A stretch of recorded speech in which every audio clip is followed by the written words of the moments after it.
કેવી વાતો લખી છે એને. તમે ચોટીલાની કોક દી વાર્તા વાંચી લેજો.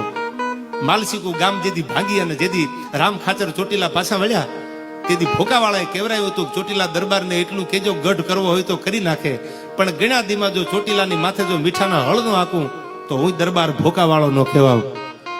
એમ કે આવી ખાનદાનીની વાતો સાંભળી લ્યો, સવારમાં આપણા વિચારે બદલાઈ જાય. આ ઝીણી ઝીણી ગાંઠું એમ નામ છૂટી જાય. કોક દી ગઈ વાતો સાંભળી લ્યો તો.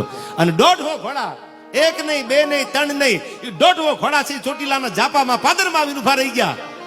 કાનજી બુટા એમ કહેતા હતા 1.5 ભાલા હતા. અને આ બાજુ કોઈ સામે જવાબ દેવાળો માણસ ન મળે ત્યારે કોઈને કીધું કે દરબારગઢમાં સમાચાર આપો, ભોકો વાળો ચોટીલા આવ્યા છે. અને હવે કોની વાત છે?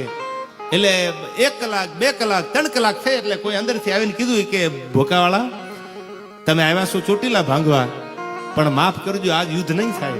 કેમ કે દરબાર તૈયારીમાં છે, પણ તમારી સામે નહીં, હળવદ સામે યુદ્ધ કરવાની તૈયારીમાં છે. રામ ખાચરના દીકરીના લગ્ન છે અને બલોયા કરવા માટે, હાથના કડલા કરવા માટે, બલોયા જે પણ પહેરવાના છે એના કરવા માટે હળવદ માપ દેવા દીકરી બાન મોકલ્યા હતા. અને એમાં કેદ કર્યા છે ને હળવદ ઠાકોરે કે તો હવે કે ચોટીલા દરબારું ઘોડા તૈયાર કરે છે, પાંચાળી લાંબી ડોકના ઘોડા છે, એ હળવદની માથે મીઠાના હળ હાંકવા જાય છે.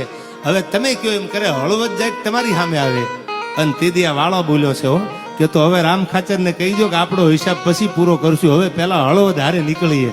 અને બાગડતા બાગડતા બાગડતા બાગડતા બાગડતા બાગડતા બાગડતા બાગડતા બાગડતા મડી ઘોડાની પડખલી વાગવા કહી દો દરબારને. હા ભણજો બદલો લેવા આવેલા પોતાના ભાઈનો ભોકાવાળો.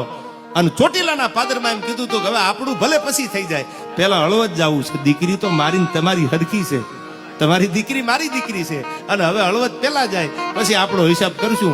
હળવદની માથે ફોજુ પડી પણ જાય વટલી અને દીકરીઓ આપતા ક્ષત્રિયો તુર્કના પંથે ચડ્યા.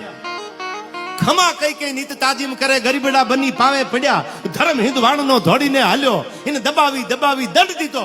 તેથી હસવાના સ્વાર્થે હાથ તલવાર લઈ કાઠીએ કાઠિયા વાળી કીધો. અને આ બાજુ હળવદને હરાવી દીકરીને લઈને પાછા આવી ગયા. બહુ વાત લાંબી કરું તમને એમ થાય કે 2 કલાક વાતમાં વહી ગઈ, પણ હળવદની માથે ટાટક્યા, યુદ્ધ જીતી, દીકરી પાછા આવ્યા. પછી ચોટીલાનો સીમાડો આવ્યો ને એટલે 2 ફોજો આમ નોખી પડી. 2 ઘોડા, આ બાજુ ભોકાવાળાના ઘોડા નોખા પડ્યા, આ બાજુ ચોટીલા દરબારના ઘોડા નોખા પડ્યા. ત્યારે કોઈ કીધું કે બાપા હવે પાછું ટાણું આવશે તેથી ભેળા થાશું.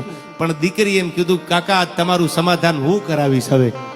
કારણ કે જ્યારે ભોકાવાળાનું હામયું કરવા માટે ચોટીલા દરબારના દીકરા પણ કામ આવી ગયેલા. જે તે સમયની આ વાત છે. આ દુશ્મનો હતા.